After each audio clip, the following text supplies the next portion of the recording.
A great house at Collinwood in the present time. The interior of the house is in ruins. Many of the family are dead or missing. All this has been caused by the spirit of the evil Gerard Stiles. On the night this disaster occurred, Julia Hoffman found the mysterious staircase and was transported back in time to the year 1840. Barnabas Collins was unable to go with her. Knowing Julia is alone in a strange time and fearing for her safety, Barnabas has tried desperately to find a way to join her. On this night, through the use of the I Ching, he will try again, only to discover something terrifying. 49th hexagram. The hexagram of change. Just visualize a door with the hexagram painted on it. Concentrate until the door begins to open.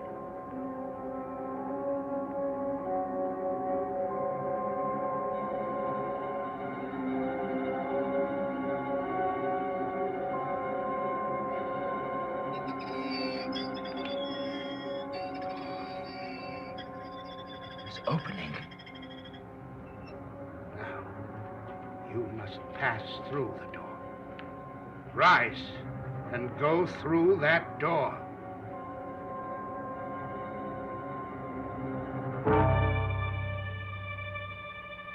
No. No, it can't be. It can't be!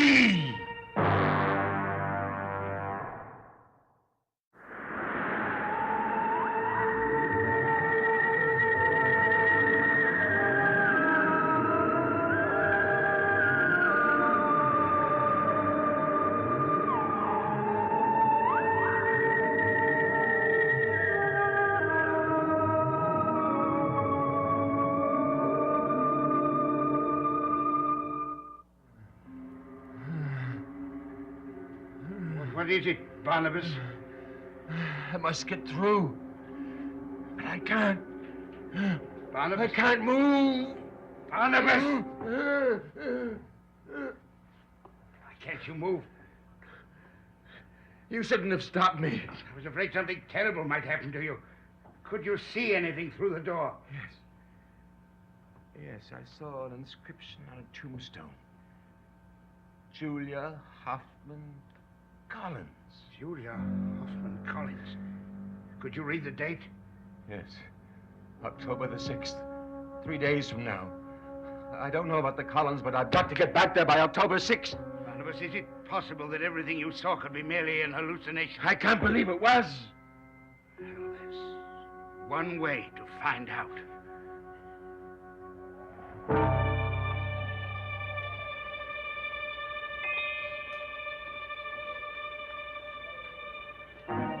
The family plot in the 19th century is over here.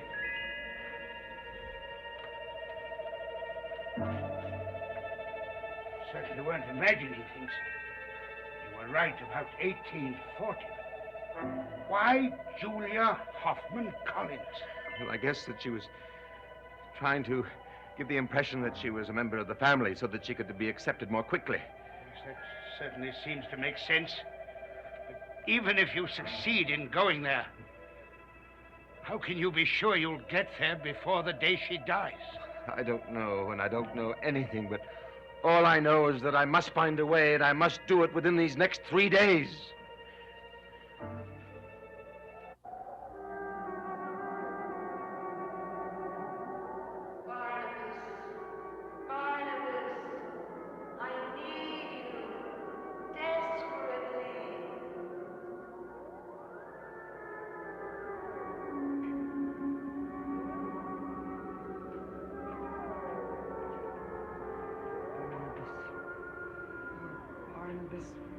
Will I ever see you again? Will I? Do you always speak to inanimate objects?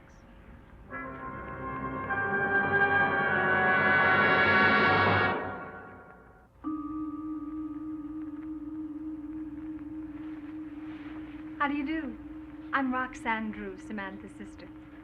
It's a pleasure meeting you, Miss Drew. I'm Julia. I know. Julia Collins. Samantha's told me all about you. Are you enjoying your stay at Collinwood? Oh, I haven't quite gotten used to it yet. I can understand that. This house does have a tendency to overwhelm one, doesn't it? It's quite large. Yes, it is large, and for the most part, quite useless.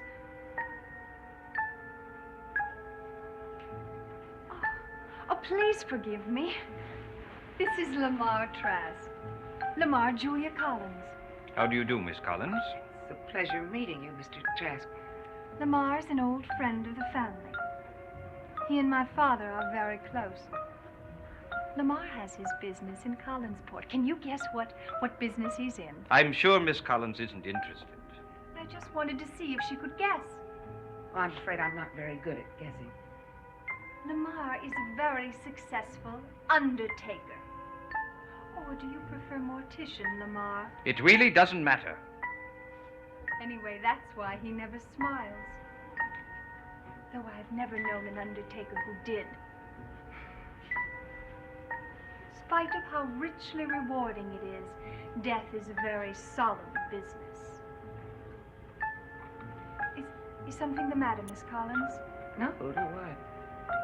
You looked at me in a very strange way. I'm sorry, have I made you uncomfortable? No, of course not. Is my sister at home? No, but I think she'll be back soon.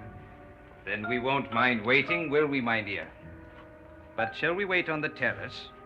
We do have something to discuss, remember? How could I forget? Please excuse us, Miss Collins.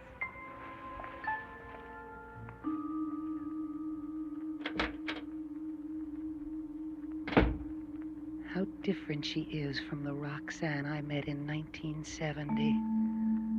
And how terrible it is to know that one day, perhaps soon, she will be cursed as Barnabas was.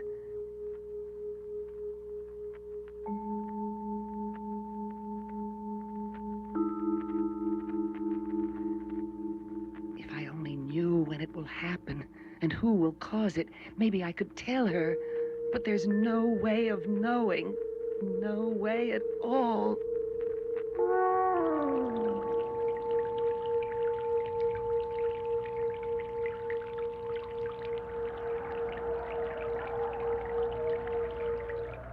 You don't think very highly of my profession, do you? Did I offend you, Lamar? Oh, I'm so sorry. It's just that the thought of making one's living from the dead doesn't fascinate me. Death is a fact of life, my dear, and it must be dealt with tastefully and with reverence. The Trask Chapel is an institution in Do Collinsport. you mind if we don't discuss the Trask Chapel this evening? But it is my livelihood, and it must not be treated frivolously. But we are not here to discuss my profession. Fact is, there is very little time left before your father returns. I think I am entitled to an answer from you. You mean you think you're entitled to the answer that you and Father have already decided upon? Well, you're not, Lamar. My answer is still no. You're not the man for me. I may assume, then, that there is someone else? You may assume nothing. Someday I will meet a man. A stranger. His goodness and gentleness will overwhelm me. And I'll be amazed by an air of mystery that surrounds him. And he will be courtly and charming.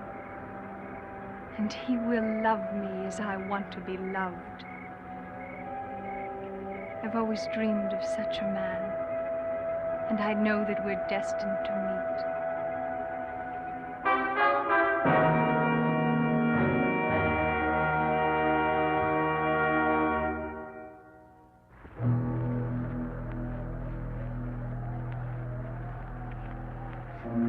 Are you being quiet, Lamar, because you realize that the man I've just described couldn't possibly be you? What you've just spouted is a lot of romantic gibberish, if I may say so. You may say whatever you feel. I felt it was a painless way of saying goodbye.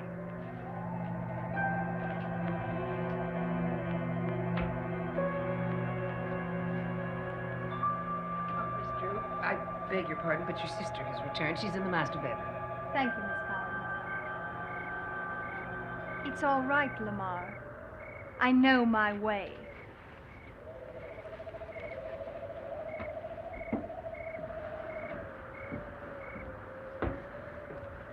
I was just about to pour myself a glass of wine, Mr. Trask. I wonder if you'd join me. I do not partake of alcoholic beverages, Miss Collins. Drink is the curse of mankind. Oh, I see. By the way, I was wondering if you had a relative that lived in Collinsport around the turn of the century. A Reverend Trask, I believe. The good Reverend Trask was my father. Why, what do you know of him? Oh, nothing really. My own father spoke of him occasionally. And who was your father? Barnabas Collins. The one who went to England in 1797? Yes. You seem very familiar with the Collins family history, Mr. Trask. I have made it my business to be. You see, my father disappeared the same year yours went to England. To this day, no one knows what happened to him. How extraordinary. Wasn't he involved in a trial of some sort? Yes. A case of witchcraft. Thanks to the Reverend Trask, the witch was eventually convicted and hanged. I have vowed that someday I will solve the mystery surrounding his disappearance. Do you have any theories? I've always been convinced that he was the victim of foul play.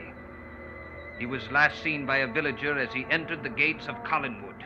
Oh, but surely that couldn't possibly My mean father that... was revered by most of those at Collinwood, but there were a few he considered his enemies.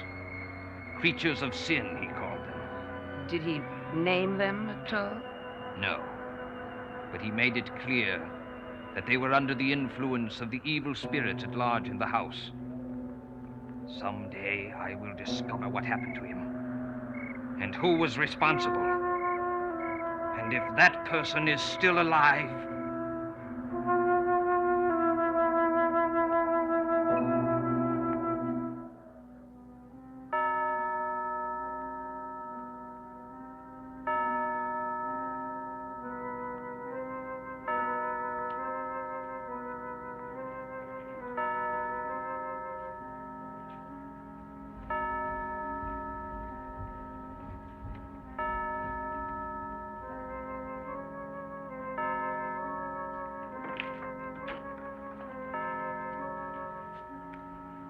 I'm ready to be taken home, Lamar. I trust Samantha has given you sufficient moral support to see you through this crisis. I have no idea what you're saying. Don't be ridiculous. You know you came to see Samantha to get her to take your side, to tell your father I'm not the right man for you. You're being absurd. Please take me home. Not until this matter is settled. It has been settled. You're making a very grave mistake. Your father and I have entered into an agreement. I suggest you come to your senses and comply with that agreement.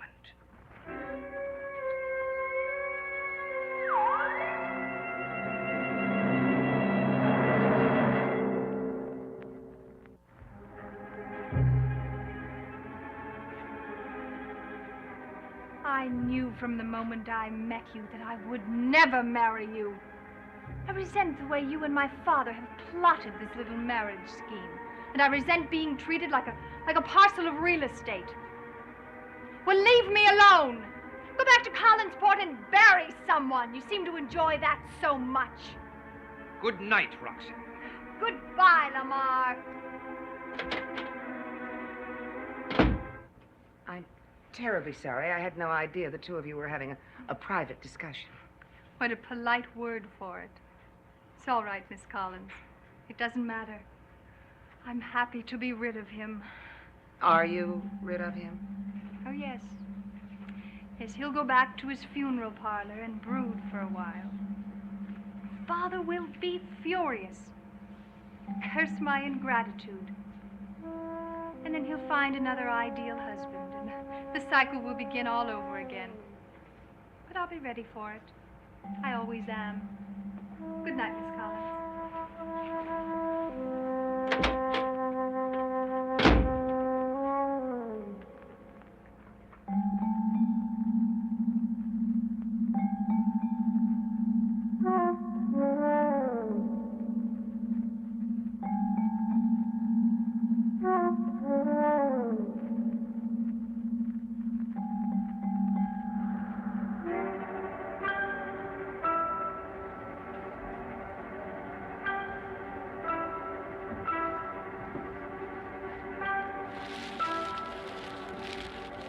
someone there?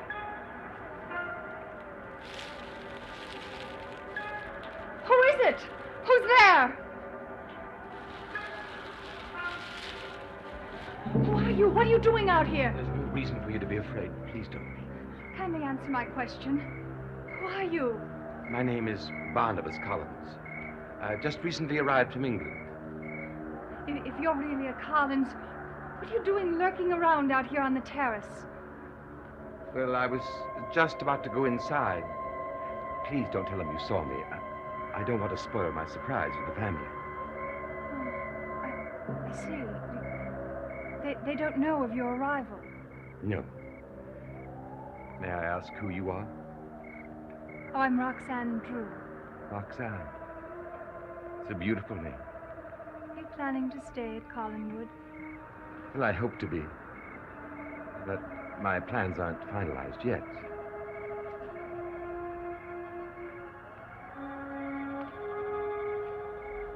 I trust you're no longer afraid. No. No, I'm not. But if my father knew that I stopped to talk to a perfect stranger, he'd have apoplexy. I hope that you won't consider me a stranger for much longer.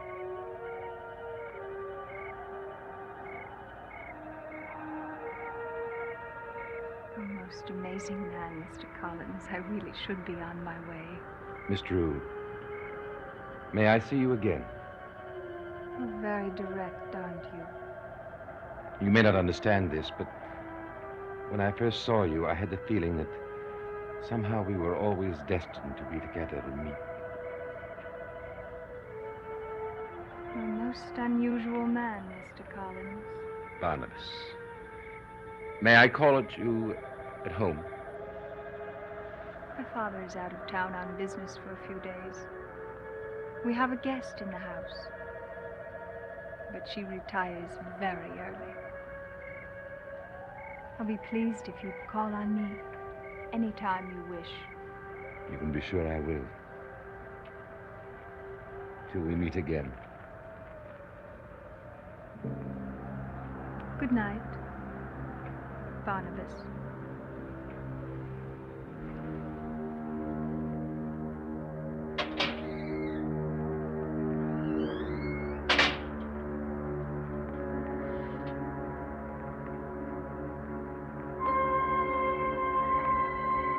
I must not see her again. I must stay away from her.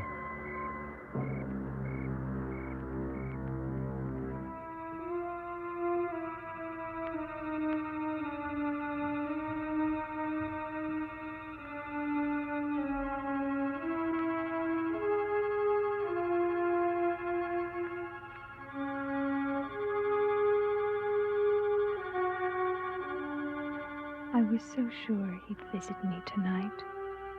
Why didn't he? Why? Is he really the one I've always imagined I'd meet? Or is he just a stranger?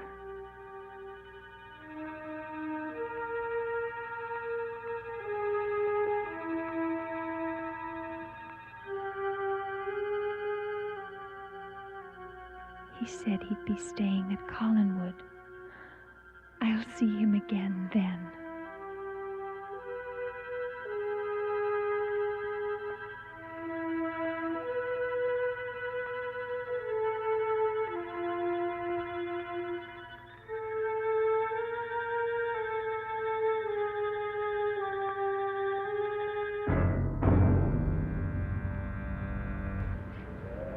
What are you doing in my room? Please don't be frightened. And don't make a sound. You have no right to be here. You must leave.